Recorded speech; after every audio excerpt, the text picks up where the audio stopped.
Vaccinazioni in Veneto è un quadro confortante quello che emerge dal report 2017 redatto dalla Direzione regionale del Veneto. L'adesione ai vaccini in Veneto nella fascia d'età tra 2 e 16 anni è continuata a crescere sia prima che dopo l'obbligo imposto dalla legge Lorenzin. Tuttavia sono ancora 21.000 i bambini e ragazzi fino a 16 anni che non hanno ancora iniziato il percorso vaccinale. Di questi 8.500 sono in età prescolare da 0 a 6 anni e quindi sono a rischio di esclusione dalla scuola, dati regionali che sostanzialmente confermano il trend registrato nella Marca. In questo caso qua abbiamo un numero abbastanza considerevole, circa 600 o 500 anzi per essere esatti, i bambini minori che non hanno assolto a questo obbligo vaccinale. Io credo che arriveremo a richiamare ancora le famiglie per tentare un ulteriore approccio al fine di evitare appunto questo provvedimento importante che è quella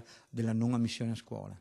In generale nel Veneto, nella fascia d'età 2-16 anni, la copertura per 3 dosi di poliomelite, rappresentativi anche per i vaccini per polio, difterite, tetano, per tosse, epatite B ed emofilo, ha raggiunto il 95,5% ed il 94,7% per una dose di morbillo, rappresentativa anche per la parotite e la rosolia.